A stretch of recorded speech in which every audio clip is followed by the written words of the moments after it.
नमस्कार. जिल्हा परिषद पंचायत समितीच्या निवडणुका झाल्या. जिल्हा परिषदेत तुम्हाला चांगलं यश मिळालं. पंचायत समितीमध्ये तुम्हाला मात्र दुर्दैवाने जागा कमी मिळाल्या. काय कशामुळे?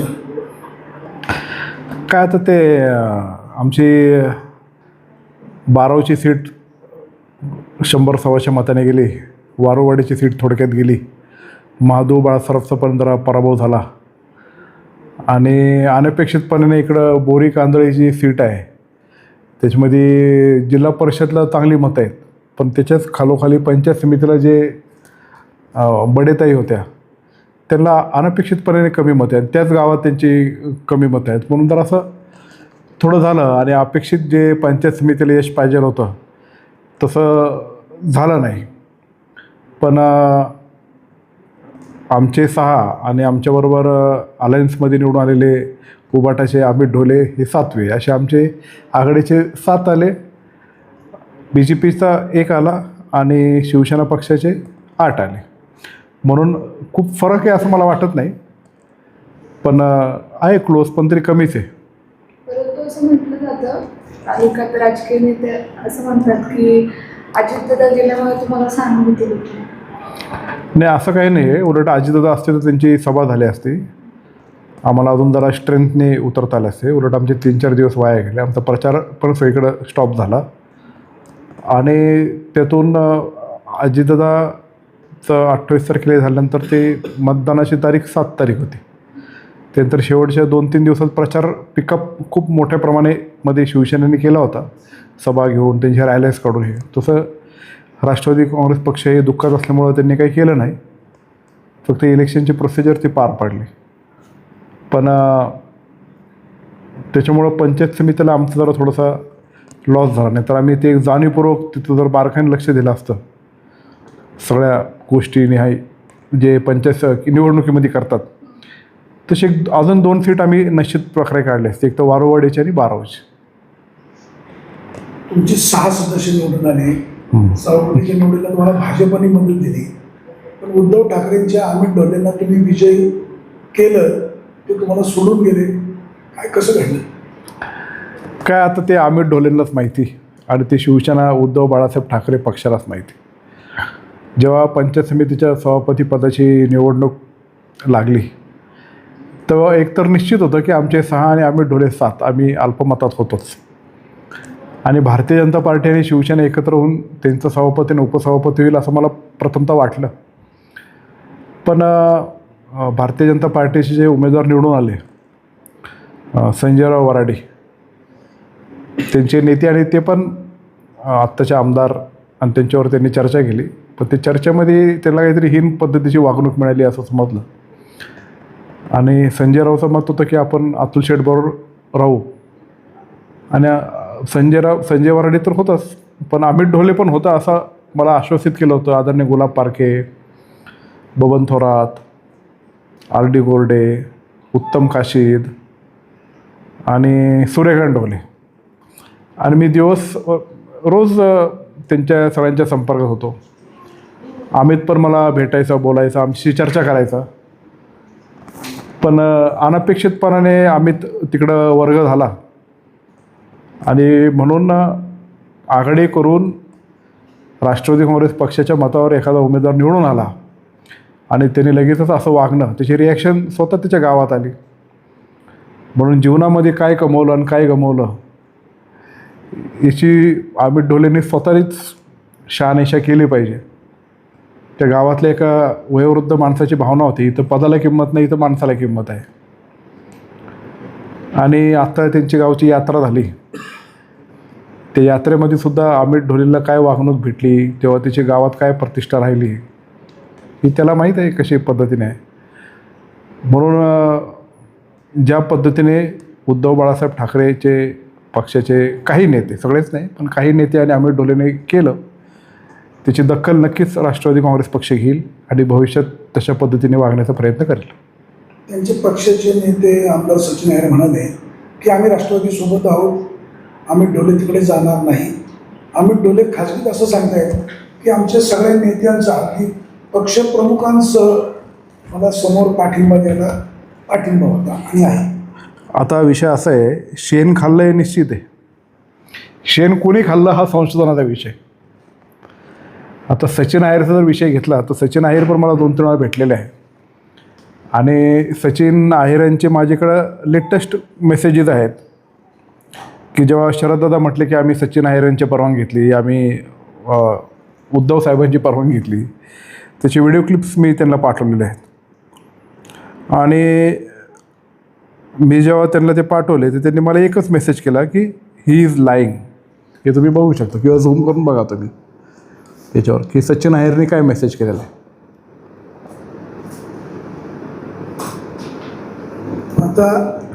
आता ही इज लाईंग म्हणजे तो खोटं बोलतोय. मग मी त्याला एक स्माइली पाठवला. मग आता खोटे नेमके कोण बोलतोय आणि शेण कोणी खाल्लं हे त्यांचं त्यांनाच माहिती ना, पण खाल्लं आहे निश्चित.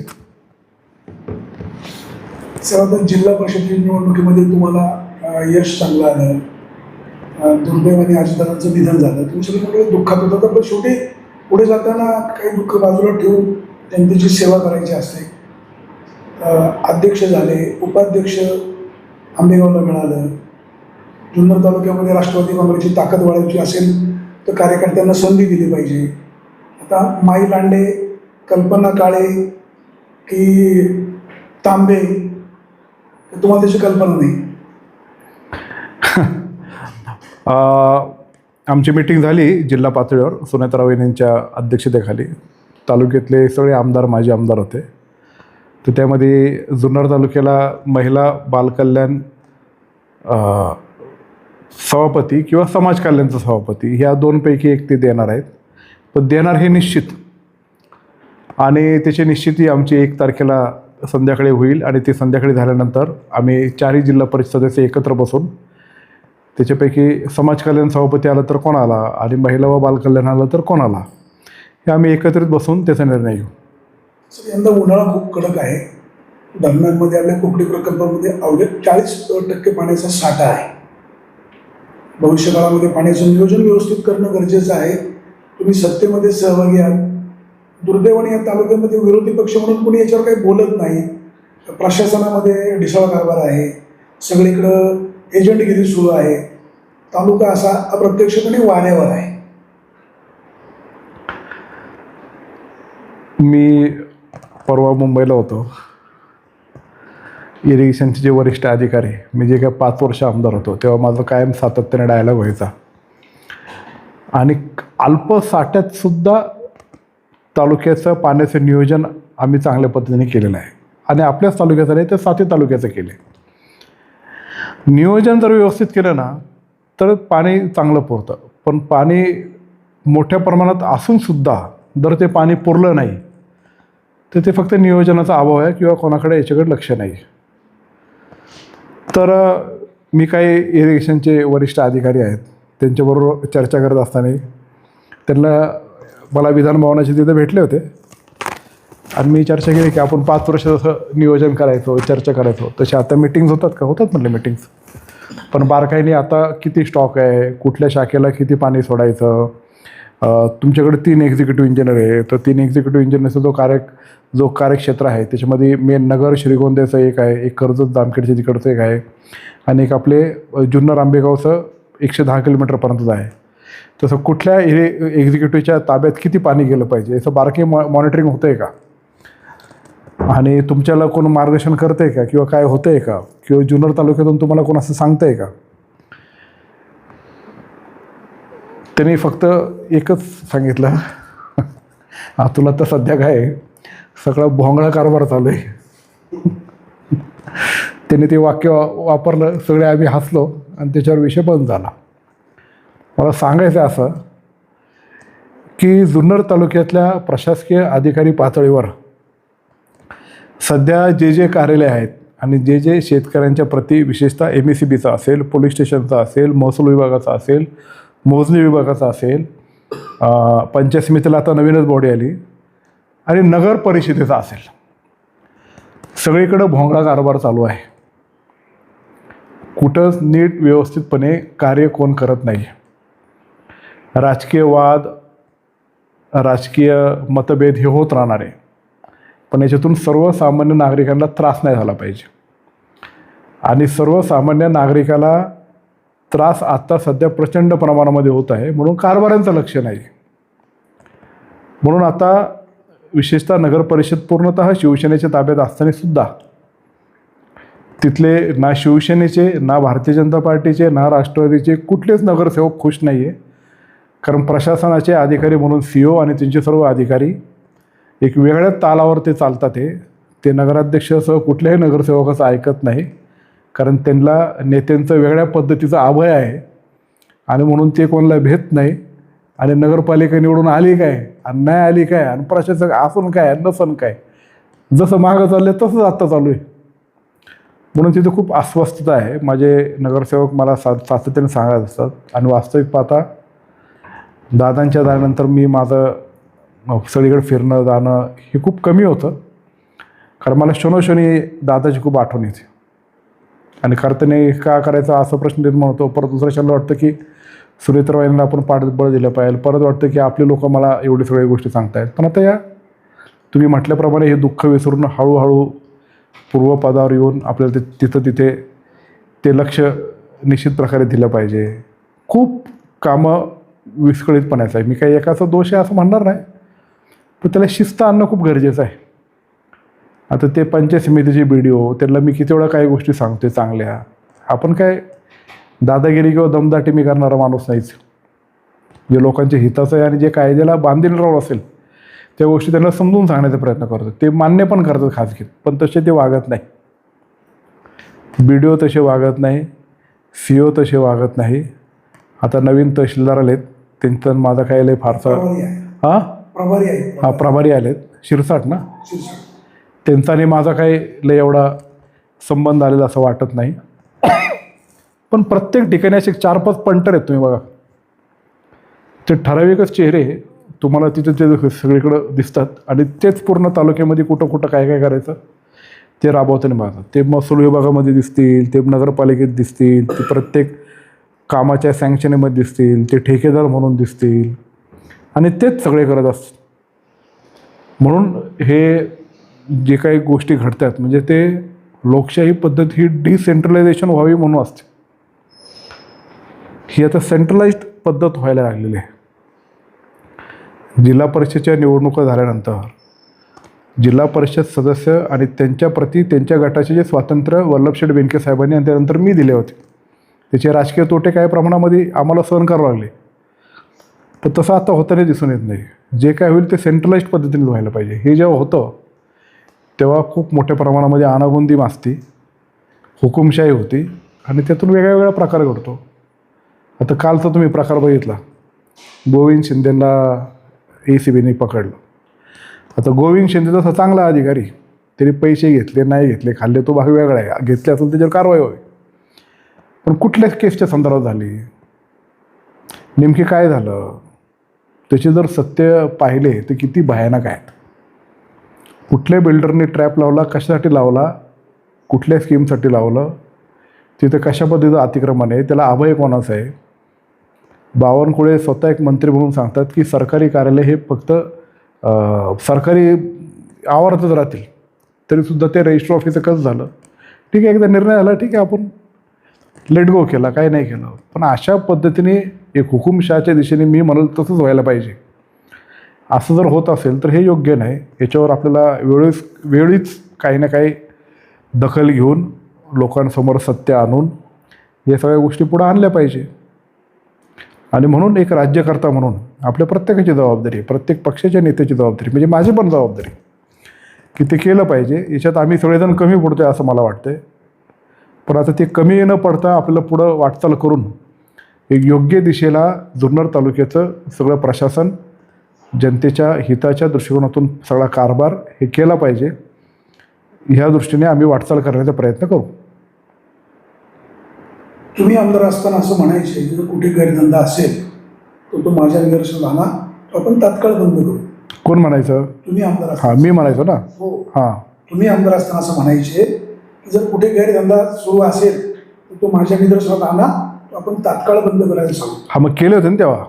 आता हां, आता अशी परिस्थिती आहे की गैरधंदे खूप वाढले, मोठ्या प्रमाणात मातीची चोरी होते, तर कोणाचं लक्ष नाही. एखादा कधी जर प्रश्न विचारला तर कार्यकर्ते आहेत, कार्यकर्त्यांना पैसे कमवू द्या, अशा प्रकारची भाषा वापरली जाते. कसं पाहता? हे बघा, गैरधंदे करून जर कार्यकर्त्यांना आणि याला असं जर वेगळ्या वळणाला लावत असेल तर ते कार्यकर्ते तरी पुढं नीट राहतील का, किंवा त्यांच्या फॅमिलीला ते न्याय देऊ शकतील का? ठीक आहे, कोण सत्तेवर राहायचं आणि कोण निवडून यायचं आणि कोणी राज्य करायचं हे कोण काही ताम्रपट घेऊन आलेलं नाही. म्हणून अशा पद्धतीने जर वाटचाल करत असेल आणि भूभागाची एक शिस्त मोडण्याची प्रकार असं होत असेल कितपत योग्य आहे? अहो, पिंपळुंडी स्टँडवर गैरधंदे चालू आहे. तिथं मला काही लोकांनी सांगितलं, तिथं रात्री 1-2 वाजता मारामारी झाली, माझ्या घरी लोक आली होती. मी ते जाधव साहेबांना फोन केला, तर जाधव साहेब म्हणले मी बघतो, हे करतो, पण ते जायच्या सगळं क्लिअर होतं. म्हणून हे सगळं सिंडिकेट आहे. आता अधिकारी, लोकप्रतिनिधी, कार्यकर्ते, गुंड, पैसे, तर हे सगळं वर्तुळातून जोपर्यंत हे बाहेर येत नाही, माध्यमांनी किती ओरडले, लोकांनी किती ओरडले, असंच चालू राहत असेल. ते एक तमाशातलं गाणं आहे ना, कोणी कोणाला नाही बोलायचं, या असंच चालायचं. काय गाणं आहे वाणीसाहेब, तुम्हाला माहिती आहे? पण असं पण म्हणलं मांजरीसारखे डोळे बंद करायचे, असंच चालायचं, असं चाललंय सध्या. वरमई शिंदळकर कलावऱ्यांचं काय? आता ते त्याच्यामध्ये जर प्रमुखच जर असं म्हणत असेल की मग नाही, कार्यकर्त्यांना धंदा पैसे कमवायचे असेल तर धंदे केले पाहिजे, माती काढली पाहिजे, मुरुम काढला पाहिजे, तर मग नियमांचं उल्लंघन होतंय. कसं आहे, आता गव्हर्नमेंट निर्णय करणार आहे की धरणातल्या गाळा काढायचं, त्यातून घ्या ना माती, त्याला ऑफिशियल लिगली होणार आहे. ठीक आहे, आता डेव्हलपमेंटसाठी मुरुम लागतो, हे गोष्टी जातात, पण त्याला काय नियम आहेत, काय बंधन आहे. मग असं जर करायचं असेल तर सगळ्यांनाच मुभा द्या. तहसीलदारनी, प्रांतनी किंवा त्यांच्या भरारी पथकनी कोणालाच पकडू नये. एकावरच कारवाई नका करू. ज्याला जिथं मुरुम पाहिजे त्यांना मुरुम घेऊन द्या, लागते ना गरज, सगळ्यांनाच करू द्या. एकावर ठराविक लोकांवरच कारवाई करायची आणि ठराविक लोकांनाच मुभा द्यायची, असं हे करणं योग्य असं मला वाटत नाही. तर मला तर परवा पंचायत समिती सदस्य डावकरदांचा फोन आला होता की आमच्या भागामध्ये मोठ्या प्रमाणात मातीची चोरी होते, कोणी दाद देत नाही. हा म्हणजे हे किती विचित्र गोष्ट आहे. याच्यावर प्रांत, कलेक्टर, पोलीस यांनी सगळ्यांनी मिळून ॲक्शन घेतली पाहिजे. नागरिक जर असे त्रस्त होऊन जर सांगत असतील, याच्यावर काहीतरी ॲक्शन घेतले पाहिजे. ॲक्शन घ्यायच्या नाही आणि सर्वस्व गोष्टी चालायची मग सगळ्यांनीच करा. ठराविक कशाला, ते ज्यांची कंप्लेंट त्याला म्हणा तुम्ही नाही माती वाळून यायची, कुठे यायची, असं चालणार नाही. हे सगळं शिस्तीवर आणलं पाहिजे. या सगळ्या गोष्टीवर चांगली दखल दिली पाहिजे प्रशासनातल्या अधिकाऱ्यांनी, विशेषतः कलेक्टरनी याच्यावर एक ठाम पद्धतीने भूमिका घेऊन हे गोष्टी केल्या पाहिजे. आणि त्याच्याकरता हे सगळा आलेख आणि हा सगळा आढावा घेऊन, याची माहिती घेऊन आम्ही पण कलेक्टरकडे जाणार आहे. यंदाच्या शिवजयंतीला तुम्ही शिवनेरी किल्ल्यावर सहभागी झाला होता. हां, जुन्नर शहरामध्ये शिवजयंती कशी साजरी झाली? चांगली झाली ना. प्रायव्हेट लिमिटेड होती शिवजयंती. बाकीचे जे शिवजयंतीच्या वेळेस सगळे इन्व्हॉल्वमेंट जेव्हा असायची तशी काय पाहायला मिळालं नाही. झाली चांगली, पण प्रायव्हेट लिमिटेड होती, एवढाच विषय येतो. शेवटचा प्रश्न, 2 राष्ट्रवादी काँग्रेस एकत्र करण्याचा तुम्ही खूप प्रयत्न केला. जिल्हा परिषद पंचायत निवडणुकीच्या दरम्यान 2 पक्ष एकत्र येतीलच असे जवळजवळ संकेत मिळत होते, परंतु सध्या खूप फाटाफूट पाहायला मिळते. काय पुन्हा एकत्र पक्ष येईल का काय सध्याची परिस्थिती? नाही, फाटाफूट ते वरिष्ठ लेवलला आहे ना, ते पण एकत्र होतील 6 महिन्याने असं मला वाटतं. कारण फाटाफूट जरी म्हटले किंवा काय जरी तुम्ही म्हणायचा प्रयत्न करत असाल तरी दोन्ही पक्ष एकत्र करण्याचा हा नक्कीच निर्णय दोन्ही पार्टीकडून साईडनी झाला होता. पण त्यातून आता अजितदादांचं असं घडल्यानंतर सुनेत्रा वहिनी जेव्हा लिडरशिप करतात तेव्हा काही लिमिटेशन्स येतात. आता सुनेत्रा वहिनींचं लिडरशिप एस्टॅब्लिश करून स्टेबलाइज झाल्यानंतर हे 6 महिन्यात सगळं व्यवस्थित होऊन जाईल. पण बहुतांश अजितदादाच्या राष्ट्रवादी काँग्रेस पक्षाचं जे काही घटक असतील ते फक्त सुनेत्रा वहिनींचंच नेतृत्व ॲक्सेप्ट करणार आहे. तेव्हा इतर कोणाचं नेतृत्व ॲक्सेप्ट करण्याच्या मनस्थितीमध्ये नाही. म्हणून वहिनींना स्टेबलाइज करणं, त्याला सगळं कंट्रोल घेणं आणि त्याच्यानंतर एकत्रित येऊन पुढं करणं. कारण त्याला वेगळे फाटे फुटत राहतात, काही गोष्टीशी वेगळे चर्चेले जातात. आता ते लेवलला बोलणं हे उचित आहे असं मला वाटत नाही. पण वरती जरी काय झालं तर आम्ही सगळे एक आहे जुन्नरला असं आम्ही त्यांना ऑलरेडी सांगितलेलं आहे. आणि ते म्हणले तुमचा लोकल लेवलचा निर्णय तर तुम्ही निश्चित प्रकारे त्या पद्धतीने वाटचाल आम्ही करणार आहे तालुक्यात तरी. शेवटचा आठवलेला प्रश्न तुम्ही म्हणाले की जिल्हा परिषदेला एक समिती आपल्याला मिळणार आहे. हो. आता ती पूर्व पट्ट्यात, पश्चिम पट्ट्यात का उत्तर पट्ट्यात? कुठल्याही पट्ट्यात, दक्षिण राहिलं आहे ते आम्ही डिस्कस करून करणार आहे. प्रत्येक 4 जिल्हा परिषद जे आमचे निवडून आलेले आहेत त्यामध्ये त्या त्या गटातले लोक आणि उर्वरित जे आमचे 4 गट असतील त्या त्या गटातले लोक सर्वांशी सारासार चर्चा करून कोणाचं काय मत आहे की आपल्याला नेमकी कुठं दिले पाहिजे, कुठल्या दृष्टीने आपल्याला फायदेचं राहील, किंवा 4ही जण इच्छुक असताना एखाद्याला देत असताना आपल्याला प्रत्येकाला विश्वासात घेऊन पुढं जायला तेव्हा त्यांच्यावर चर्चा केली पाहिजे. अशी डिस्कस करून तो निर्णय घेतला जाईल. तो असा मी तरी अजून काही एका मतावर काय आलेलं नाही. आणि त्यांनी जर महिला व बालकल्याण दिलं तर काय करायचं आणि समाज कल्याण दिलं तर काय करायचं हे दोन्ही डिस्कस आम्ही करू. मध्यंतरी देवराम लांडे यांच्या गावची यात्रा झाली केवाडीला. हो. देवराम लांडेंना प्रश्न केला की देवराम लांडे तुम्ही मुक्ताबाईच्या साक्षीने शिवसेनेमध्ये प्रवेश केला होता परंतु तुम्ही राष्ट्रवादी काँग्रेसमध्ये परत कधी आला काही समजलं नाही, तुमचा पक्ष कुठला? ते म्हणाले माझा पक्ष अतुल वल्लभ बेनके आणि माझं लक्ष एकच 2029ला अतुल शेठ बेनके यांना आमदार करायचं. पण त्यांचा राष्ट्रवादी काँग्रेसमध्ये प्रवेश झालाय का किंवा होणार आहे का? नाही, त्यांनी राष्ट्रवादी काँग्रेस पक्षामध्ये प्रवेश केल्यासारखंच आहे. ते मुळात असं म्हणतात की मी शिवसेनेत प्रवेशच केलेला नाही. मी त्यांना म्हटलं कसं काय प्रवेश केला नाही? ते म्हणले शरद सोनवणे म्हणतात मी प्रवेश केला नाही, मग मी पण केला नाही म्हणतात. आता शरद सोनवणे जर प्रवेश केला नसेल तर देवराम लांडे म्हणते मी पण शिवसेनेत प्रवेश केला नाही. मग तर त्याच्यावर काय बोलणार? मग एकतर शरद सोनवणे खोटं बोलतात नाही तर देवराम लांडे हे बोलतात हे. पण शरद सोनवणे बहुधा खोटं बोलत नाही असं मला वाटते, म्हणून देवराम लांडे काही सेनेमध्ये गेले नाही. आता ते राष्ट्रवादीमध्येच आहे आणि आमच्या अनेक मिटिंग्सला ते आमच्यावर असतात. अंकुश शेठ असतात, बबन तांबे साहेब असतात, देवराम लांडे असतात, नांगरे गुरुजी असतात, अरुण पारखे असतात, पूजाताई बुट्टे असतात, विकासजी दारेकर असतात, सुजित भाऊ खैरे असतात, सगळे रामदास आबांग असतात. इकडं बरेच आता NM काळे असतील, बाळासाहेब बडे असतील, इकडं गुलाब शेठ नेरकर आहे, पूर्व पट्ट्यातले वल्लभ शेळके सर, तिकडं वरती बाबू दाते असल, आमचं खाली बेल्ल्यातले अशोक नाना घोडके असतील, गोटेभाऊ वाघ असल, बाळासाहेब खिलारी, हे सगळे पक्षाच्या मिटिंगला असतात एकत्र. कमल शेळके शिवसेनेच्या सभापती झालेले आहे. आदिवासी भागामध्ये शिवसेनेची ताकद वाढण्याची शक्यता नाकारता येत नाही. राष्ट्रवादी काँग्रेसची ताकद वाढवण्यासाठी माई लांडे यांना झेडपीचं एखादं महत्त्वाचं पद मिळू शकतं. आता 8 जिल्हा परिषद गट आहेत, तिकडं ताकद वाढवण्यासाठी त्यांना द्यावं किंवा इकडं ताकद वाढवण्यासाठी याडला द्यावं, हे सगळ्या गोष्टी आहेत ना. तिकडं ताकद वाढवायची म्हणजे इकडं नाही वाढली पाहिजे असं आहे का? असं नाही ना. जसा माई लांडेंचा आदिवासी भागातला आपला पार्ट आहे तसा छायाताईंचा उत्तर बेल्टमधला एकदम हार्डकोर शेतकऱ्यांचा पार्ट आहे. सोनाबाई दाभाडेंचा पण आदिवासी पार्ट आहे, कल्पना काळ्यांचा पण आपला पूर्व पार्ट आहे. म्हणून त्यातून असं हे करता येणार नाही, असं काय म्हणतात त्याला वेगळे पण सांगता येणार नाही ना की इकडचं वाढवण्यासाठी. आणि मला ठाम विश्वास आहे आदिवासी विभाग हा कायम राष्ट्रवादी काँग्रेस पक्षाच्या पाठीमागे उभा राहिलेला आहे आजपर्यंत. तो कधीही शिवसेनेच्या मागे गेलेला नाही. जर आदिवासी कॅन्डिडेट जर एखादं उभा राहिलं तर ते लोक त्यांच्या समाजाचे म्हणून त्यांच्या मागे जातात.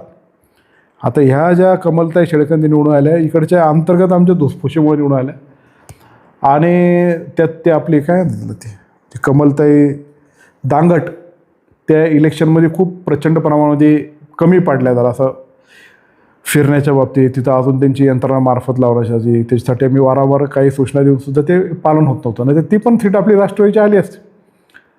पण शेळकंदेताई जरी आपले पंचायत समितीचे सभापती झाल्या त्या जरी आता शिवसेना पक्षाच्या असल्या तरी तो विभाग जो आहे तो कायम राष्ट्रवादी काँग्रेस पक्षाच्या पाठीमागे राहिला आणि पुढेही राष्ट्रवादी काँग्रेस पक्षाच्याच पाठीमागे राहणार. सुखरूप सदस्य करण्याची प्रोव्हिजन आहे. आता तुमच्याकडे शेळके सरांच्या मॅडम आहेत, विजयराव कोऱ्हाडे आहेत, काय कोणाला संधी मिळू शकते? माझ्याकडे आत्तापर्यंत 23 इच्छुक आलेले आहेत की आम्हाला स्वीकृत सदस्य करा म्हणून, आणि तालुक्यामधले प्रत्येक ठिकाणचे आलेले आहेत.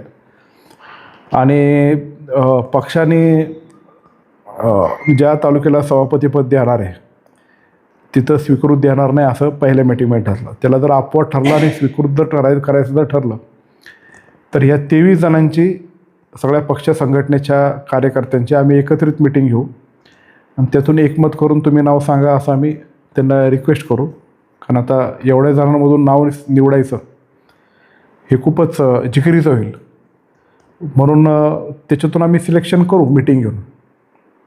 वल्लभशेठ बेनके 4 टर्म आमदार राहिले, तुम्ही 1 टर्म आमदार राहिला. जुन्नरच्या पश्चिम पट्ट्यामध्ये, उत्तरच्या उत्तर पट्ट्यामध्ये पिण्याच्या पाण्याची समस्या आदिवासी जनतेच्या 5वीला पुजलेली आहे. त्या लोकांनी तिथं जन्म घेऊन काय पाप केलं का असा प्रश्न आहे. ना रस्ते धड, ना पिण्याच्या पाण्याची सुविधा, ना आरोग्य सुविधा वेळेवर मिळत. आता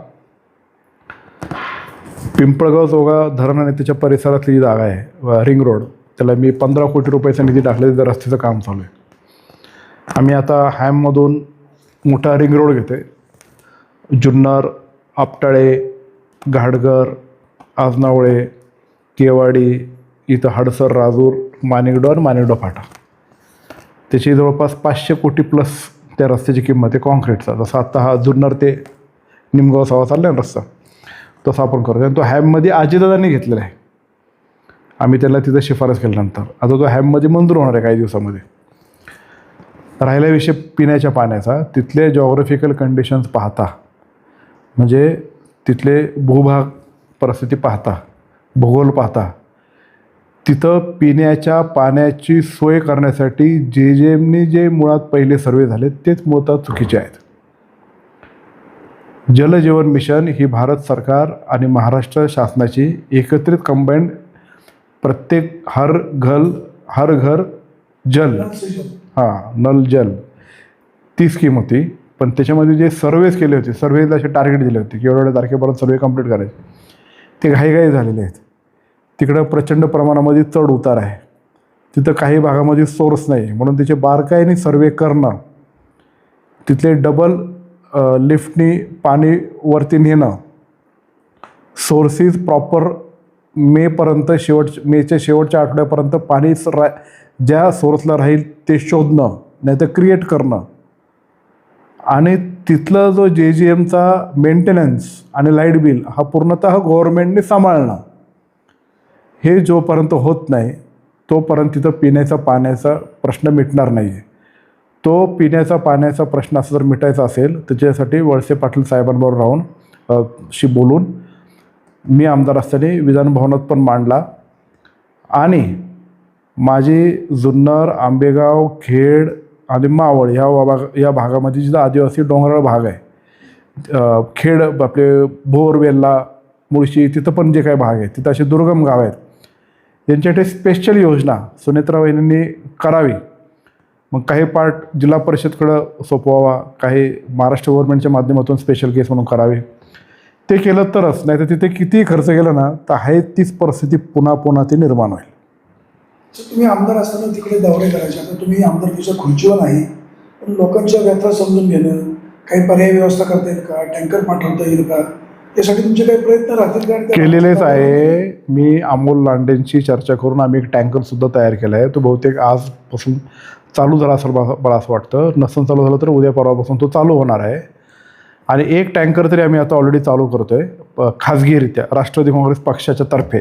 जुन्नरच्या पश्चिम भागात तिकडे कोपरे मांडवे मुतळणे, तिकडं पण आम्ही ट्रॅक्टरचे असलेले टँकर्स आम्ही तिथं जिथं गरज आहे तिथे पण एक प्रायव्हेट टँकर आम्ही ओतूरवाले, डिंगोरवाले आम्ही मिळून तो करतो तिथं.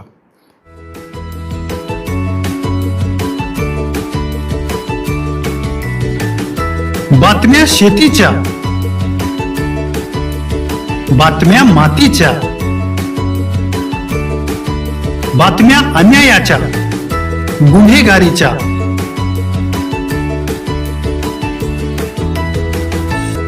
राजकारणाच्या आणि समाजकारणाच्या, शोषणाविरुद्ध बुलंद आवाज, जनसामान्यांच्या हुंकाराची गाज, सत्कार्याला प्रोत्साहन, दुष्कृत्याला अनुशासन, निर्भीड, निस्पृह, सडेतोड, बेधडक आणि रोखटोक म्हणजेच विघ्नहर टाइम्स. शोध बातमीचा, ध्यास सत्याचा. आपलं चॅनल, आपली बातमी. सबस्क्राईब तर कराच, पण बेल आयकॉनवर क्लिक करायलाही विसरू नका.